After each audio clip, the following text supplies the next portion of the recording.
예, 오늘은 룻기 강의 세 번째 시간입니다. 제목은 룻의 청혼. 본문은 룻기 3장 6절로 18절입니다. 요절은 3장 10절입니다. 그가 이르되 내 딸아 여호와께서 내게 복 주시기를 원하노라. 네가 가난하건 부하건 젊은 자를 따르지 아니하였으니 네가 베푼 인애가 처음보다 더하도다. 그리고 이제 6절부터 다시 본문을 제가 봉독해 드리겠습니다. 룻기 3장 6절부터입니다. 그가 타작마당으로 내려가서 시어머니의 명령대로 다 하니라. 보아스가 먹고 마시고 마음이 즐거워 가서 곡식단 더미의 끝에 눕는지라. 룻이 가만히 가서 그의 발치 이불을 들고 거기 누웠더라. 밤중에 그가 놀라 몸을 돌이켜 본즉 한 여인이 자기 발치에 누워 있는지라. 이르되 내가 누구냐 하니 대답하되 나는 당신의 여종 루시오니 당신의 옷자락을 펴 당신의 여종을 덮으소서. 이는 당신이 기업을 물을 자가 됨이니이다 하니 그가 이르되 내 딸아 여호와께서 내게 복 주시기를 원하노라. 네가 가난하건 부하건 젊은 자를 따르지 아니하였으니 내가 베푼 인애가 처음보다 나중이 더하도다. 그리고 이제 내 딸아 두려워하지 말라. 내가 내 말대로 내게 다 행하리라. 내가 현숙한 여자인 줄을 나의 성읍 백성이 다 아느니라. 참으로 나는 기업을 물을 자이나 기업 물을 자로서 나보다 더 가까운 사람이 있으니 이 밤에 여기서 머무르라. 아침에 그가 기업 물을 자의 책임을 내게 이행하려 하면 좋으니 그가 그 기업 물을 자의 책임을 행할 것이니라. 만일 그가 기업 물을 자의 책임을 내게 이행하기를 기뻐하지 아니하면 여호와께서 살아계심을 두고 맹세하노니 내가 기업 물을 자의 책임을 내게 이행하리라. 아침까지 누워 있을지니라 하는지라.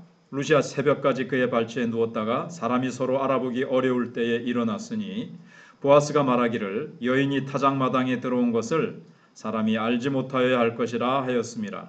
보아스가 이르되 내 겉옷을 가져다가 그것을 펴서 잡으라 하매 그것을 펴서 잡으니 보리를 6번 되어 룻에게 지워주고 성읍으로 들어가니라. 룻이 시어머니에게 가니 그가 이르되 내 딸아 어떻게 되었느냐 하니 룻이 그 사람이 자기에게 행한 것을 다 알리고 이르되 그가 내게 이 보리를 6번 되어주며 이르기를 빈손으로 내 시어머니에게 가지 말라 하더이다 하니라. 이에 시어머니가 이르되 내 딸아 이 사건이 어떻게 될지 알기까지 앉아 있으라. 그 사람이 오늘 이 일을 성취하기 전에는 쉬지 아니하리라 하니라. 아멘. 이제 룻기서의 말씀은 점차적으로 룻과 보아스의 관계로 초점을 이렇게 맞추어 가고 있습니다. 옮겨가고 있는 거죠. 처음에는 엘리멜렉 가정, 그 다음에 남자들이 다 죽고 여자만 살아남아가지고 베들레헴으로 다시 돌아와서 나오미와 룻의 이 가정에 카메라가 이렇게 비추고 있었다면 지금은 이제 룻과 보아스와의 관계가 어떻게 이제 발전되어 가고 있는가 이걸 이제 보여주고 있습니다. 사건이 어떻게 발전되어 나가는가 하면 나오미가 보니까 룻이 젊은 이제 여잔데 참 이렇게 어렵게 살아서는 안 되겠다. 또 자기는 나이 많아서 이제 조금 있으면 또 이 세상을 떠나잖아요. 그러면 이제 의지할 곳도 없는 베들레헴에 자기만 보고 따라왔는데 어떻게 할 것인가? 뭔가 대책을 세워줘야 되겠다. 이렇게 나오미가 생각을 하고 나오미는 이제 계획을 딱 세운 거예요. 그 계획으로부터 이 사건은 이제 출발이 돼서 진행이 되어 나갑니다.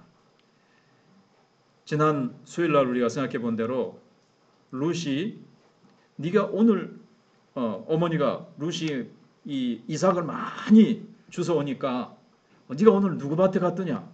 예, 제가 보아스라는 사람의 밭에 갔습니다. 아, 그 사람은 우리의 기업 물을 자다. 우리의 친족이다. 아, 이러면 말을 했었잖아요. 그래 이제 나오미가 생각을 해보니까 룻이 그 사람하고 이렇게 결혼을 해가지고 살면 좋겠다. 이런 생각을 이제 한 거죠. 그래서 나오미는 이제 함께 외롭고 힘든 과정을 더불어 살아왔기 때문에 룻의 이 애처로운 상황에 누구보다 마음이 아팠을 겁니다. 이렇게 참 혼자 돼가지고 내하고 이렇게 사는데 참 너무 불쌍하고 애처롭다. 즉 그 동서입니까? 동서는 자기 고향에서 모압 지방에서 자기 집으로 또 자기 신에게로 돌아가 버렸는데 자기 따라서 하나님 잘 섬기겠다고 따라왔지만 뭐 여기 뭐 재산이 있는 것도 아니고 먹을 것이 풍부한 것도 아니고 남편이 있는 것도 아니고 아무도 없는 거예요. 그러니까는 보면서 얼마나 마음이 아팠겠습니까? 그래서 앞서 나오미는 베들레헴으로 돌아오면서 두 며느리의 행복을 위해서 각자의 집으로 돌아가라. 내 따라와가지고는 세상적으로 인간적으로 희망이 없다. 돌아가라. 계속 권면을 했어요. 그런 걸 볼 때 나오미의 마음은 어떤 마음인가 하면 헤세드의 마음을 가진 거죠. 하나님의 헤세드. 이 헤세드라는 말은 이제 구약에 나타나는 이제 사랑이라는 말입니다. 자비, 사랑. 하나님의 사랑을 이제 히브리 말로 헤세드라 그럽니다. 그런 마음을 간직한 여인임에 틀림이 없어요. 너희들 내 며느리니까 한 번 시집 온 거는 이제 끝이다. 내 따라가자. 내 따라가서 나를 이제 섬겨라. 막 데려와 가지고 막 부려먹고 그럴 수도 있을 텐데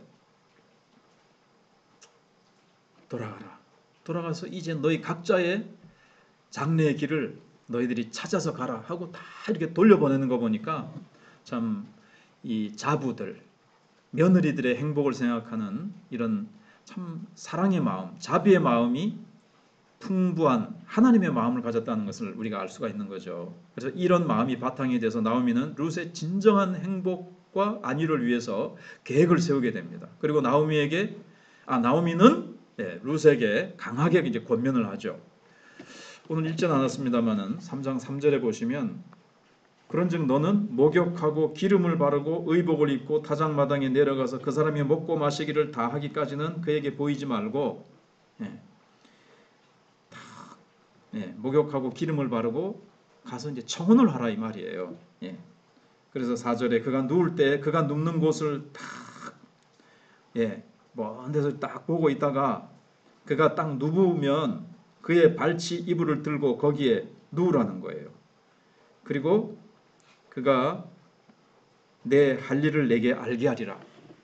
그러면 이제 그 남자가 보아스가 네가 발치 밑에 누워 있는 것을 보고는 뭐 알아서 할 거다. 이런 거예요. 이게 아마 이스라엘의 어떤 관습 가운데 하나가 아닌가 싶어요. 기업 물을 자에게 가가지고 뭐 발치 이불 밑에 있으면 이제 그 사람이 기업을 안 물을 거면 내치든지 기업을 물을 거면 뭐 거기에서 승낙을 하든지 뭐 이런 것이 있었지 않을까 싶습니다. 아무튼 이제 시어머니는 며느리 룻에게 오늘 밤에 추수하는 밭으로 가서 보아스가 잠자리에 누웠을 때 그 이불 발 밑에 가가지고 같이 누워 있어라. 이 말은 적극적으로 청혼을 해라. 이제 이런 말입니다. 그렇게 권면을 했습니다. 근데 나오미가 이 권면을 그대로 행했다는 것. 이게 이제 중요하죠. 순종했기 때문에 오늘 보아스와 룻의 만남으로 이어지고 어떤 하나님의 나라에 있어서 또는 그들 가정에 있어서 하나님의 손길이 하나님의 역사가 이제 펼쳐질 수가 있었던 겁니다. 그래서 이제 6절로 8절에는 보아스에게 다가간 룻을 볼 수가 있습니다. 그래서 6절을 보시면 이제 룻이 나오미가 말한 것을 그대로 행했다고 말하면서 구체적으로 행한 일에 대해서 기록하고 있습니다. 6절에 그가 타작마당으로 내려가서 시어머니의 명령대로 다 하니라 그랬습니다. 그리고 이어서 7절을 보니까 보아스가 먹고 마시고 마음이 즐거워 이렇게 돼 있죠. 자, 왜 먹고 마시고 기분이 막 즐거웠죠? 추수가 잘 됐거든요. 그 황금 벌판에 그걸 다 추수를 그것만 바라봐도 즐거운데 그걸 다 추수를 다 했어요. 그래가지고 쫙 이제 잔뜩 이제 풍성한 추수를 하고 나니까 이제 막 실컷 먹고 마시고 얼마나 마음이 즐거웠겠어요. 옛날 농경사회에서 가장 즐거운 날이 언제냐? 추수하는 때고 추수가 끝나는 날. 그때가 이제 좋잖아요. 그래서 이제 그 마음의 풍요함으로 말미암아 마음이 이제 즐거웠던 것으로 보입니다. 그래서 보아스는 기쁨과 즐거움 속에 이제 곡식단을 이제 쫙 이제 쌓아놨겠죠. 그 가장자리에 가서 이제 누웠습니다. 거기는 뭐 겨울이라 그래봤자 안 춥거든요.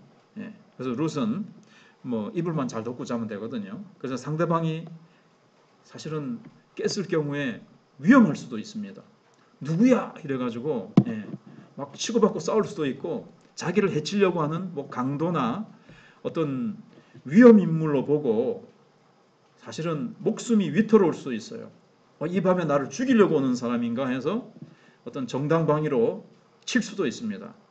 그럼에도 불구하고 룻은 시어머니가 시키셨기 때문에 그대로 순종해서 발치 이불을 들고 그 밑에 들어가서 이제 딱 누워 있는 거예요.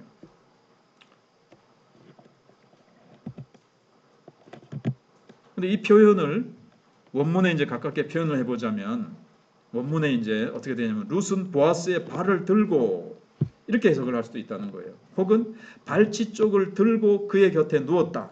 이런 의미로 파악을 할 수가 있는 거죠. 발치 쪽을 들고 그의 곁에 누웠다. 원문은 그렇게 되어 있다는 거예요. 7절에 보면 가서 곡식단 더미의 끝에 눕는지라. 룻이 가만히 가서 그의 발치 이불을 들고 거기 누웠더라. 이렇게 이제 룻은 시어머니의 권면을 따라서 보다 적극적인 태도로 보아스에게 나아갔습니다. 그래서 적극적인 순종의 태도가 새로운 만남과 새로운 하나님의 역사를 만들어가는 은혜의 통로가 됐다는 거죠. 여러분 성경을 보면 역시 하나님의 역사는 언제 일어납니까? 순종할 때 일어나죠. 하나님 말씀대로, 하나님의 뜻대로 그대로 순종할 때. 왜냐하면 하나님께서 이렇게 기업 무르는 제도를 만들어 놓으셨고 그 제도를 어머니가 하라고 명령하셨을 때, 권했을 때 룻이 이제 순종한 거예요. 어머니 나 싫어요. 나 정말 부끄러워요. 나 안 할래요. 나 그 짓은 못 하겠어요. 뭐 이렇게 할 수도 있고. 그 보아스라는 죄송합니다. 영감탱이. 그건 다 늙은 할배한테 내 시집가라고요? 시어머니 해도 너무합니다. 날 뭘로 보는 거예요? 뭐 이럴 수도 아니겠어요. 그런데 그대로 이제 순종하는 거예요. 그래서 룻의 적극적인 순종의 모습을 통해서 하나님이 새롭게 섭리하시는 거죠. 그래서 뒤에 나옵니다만 또 앞에서 말씀을 드렸었는데 왕이 없던 시대였잖아요. 사사기 시대에.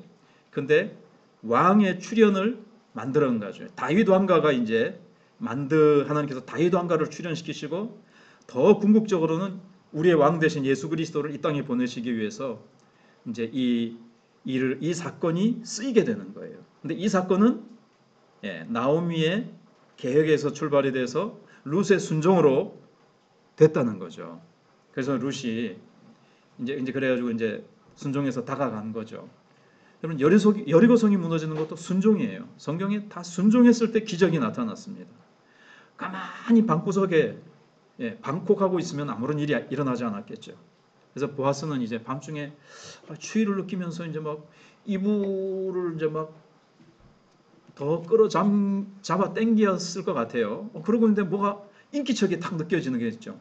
그래서 깜짝 놀랐을 거예요. 얼마나 놀랐겠습니까? 자기 혼자 분명히 누워하고 있는데 옆에 누군가 있는 거예요. 소스라치게 놀래가지고 누구냐? 이제 이렇게 소리를 질렀겠죠. 그러니까 이제 룻이 당신의 여종입니다.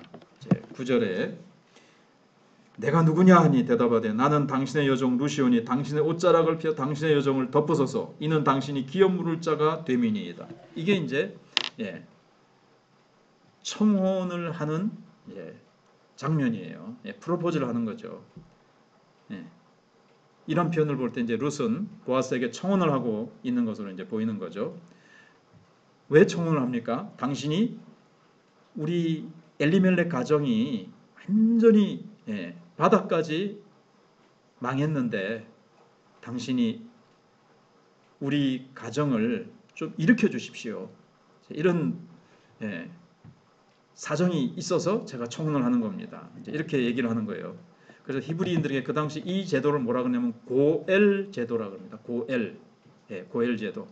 형제가 자식이 없이 죽잖아요. 그러면은 가장 가까운 친족 가운데서, 그래서 형수치사제라는 것이 있잖아요. 형이 자식이 없이 죽었어요. 그러면은 동생이 형수에게 이렇게 방에 들어가서 형의 자식을 낳아줘야 되는 그런 게 있었어요. 옛날에는. 지금은 잘 이해가 안 되지만 저는 그런 게 있었습니다. 그래서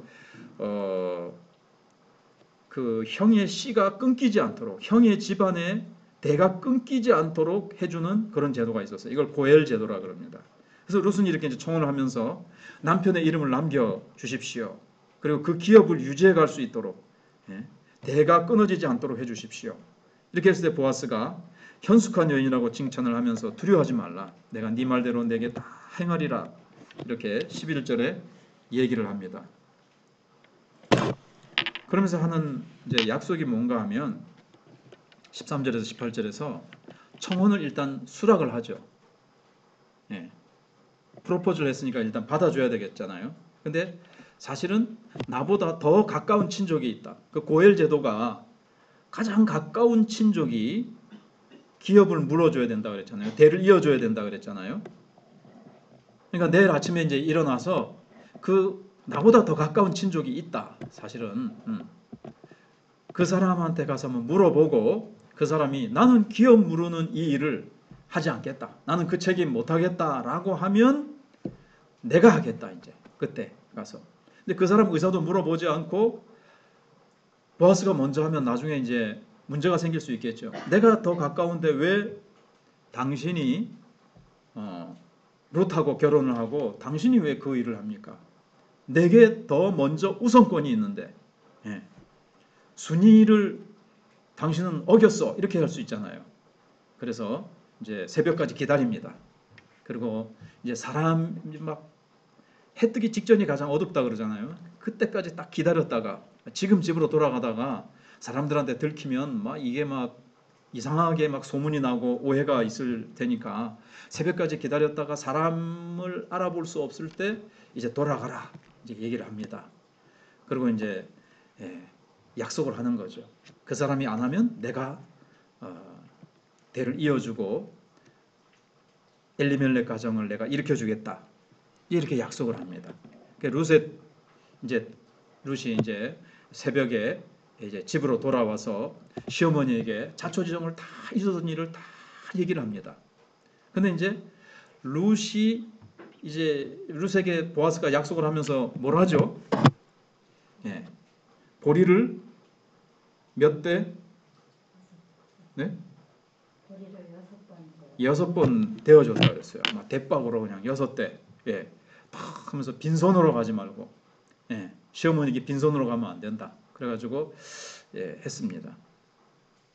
근데 이 17절 상반절에 있는 이 빈손이라는 말하고 뭐가 연관이 되냐면 1장 12절에 보시면 여호와께서 모압에서 베들레헴으로 피어 돌아오게 하셨다. 빈손으로 돌아오게 하셨다라는 말이 나와요. 그러니까 나오미는 지금 굉장히 삶이 어떻습니까? 하루하루 룻이 이삭 주워 와가지고 살아가는 굉장히 빈궁한 삶이죠. 삶이 황폐해졌고 또 마음은 어떻겠습니까? 마음도 참 쓸쓸하고 남편도 죽었죠. 아들도 다 죽었죠. 하나님을 의지하느라고 뭐 완전히 절망은 아니겠지만 참 그런 상태예요. 이 빈손이라는 말은 그냥 먹을 게 없다라는 그 뜻만이 아니라 삶이 완전히 황량하게 되었다. 그런 뜻입니다. 그런데 누가? 보아스가. 그러나 더 거슬러 올라가 보면 하나님이 보아스를 통해서 그 텅 빈 나오미의 마음에 하나님께서 그 이제 보리 6대 받아가지고 보리 때문에 기뻐하는 것이 아니라 야 이렇게 나를 돌보아 주시는 하나님의 손길 풍성하잖아요. 이제 보아스도 헤세드의 마음을 가지고 있는 거예요. 헤세드의 마음. 헤세드가 뭐라 그랬죠? 하나님의 사랑, 하나님의 자비. 예.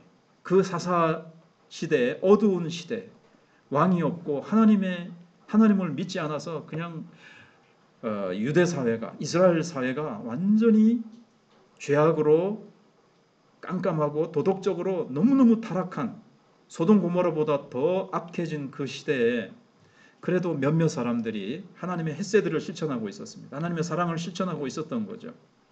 예. 그래서 하나님께서 하나님을 의지하고 죽게로 돌아온 나오미와 룻에게 하나님께서 이렇게 빈손, 빈 마음, 텅 빈 인생에 하나님께서 풍성한 것으로 채워주시는 것을 보게 되어집니다. 예, 그게 그런 뜻이에요. 예. 보아스가 마음이 좋아가지고 보리 6대를 갖다가 풍성히 그냥 먹을 거 잔뜩 줬다. 예, 이렇게만 보지 마시고 거기서 하나님의 풍성한 은혜를 생각해 보는 겁니다. 적용입니다. 한번 들어보시고 여러분들이 이제 기도하시면서 생각해 보세요. 1번, 하나님께서 주신 약속을 성취하기 위해 얼마나 담대하게 나아가고 있습니까? 나오미도 그렇고 룻도 그렇고 담대하게 나아간 거죠. 하나님의 약속, 하나님이 주신 이 고엘이라는 제도가 있기 때문에 하나님께서 무너진 우리의 가정을 하나님께서 하나님의 놀라운 약속 가운데 말씀 가운데 이루어 주실 것이다. 그걸 믿고 담대하게 나간 거예요.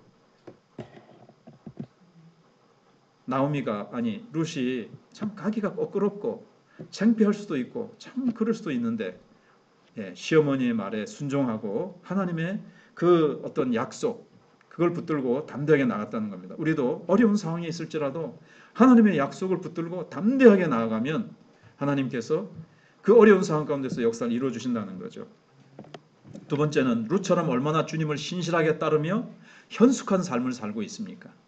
보아스가 룻의 청혼을 받아들인 것은 룻이 정말 현숙한 삶, 여호와를 경외하고 시어머니를 잘 복양하고 어려운 환경을 원망 탓하지 않고 어려운 현실을 회피하지 않고 하루하루 충성스럽게 살아가는 이 현숙한 삶, 그걸 보고 보아스가 이제 허락한 건데 이게 하나님이 보시는 것이고 하나님이 다 이렇게 연결을 시켜서 돌보시는 것을 봅니다. 세 번째, 기근과 흉년으로 인해 빈궁한 삶일지라도 주님께서 주시는 풍성함을 누리고 있습니까? 기근과 흉년으로 인해서 빈궁한 삶으로 떨어졌지만 그들은 다시 하나님을 의지할 때 다른 지역은 기근과 흉년으로 어렵다 할지라도 지금 코로나로 인해서 우리의 환경은 어렵다 할지라도 우리는 주님을 의지하면 주님께서 주시는 풍성함을 누릴 수 있습니다. 그것을 우리가 누리고 있는지 한번 생각해 보시면 좋겠습니다. 자, 이제 그러면 우리 다 함께 합심해서 이제 말씀을 붙들고 이제 기도하겠습니다. 적용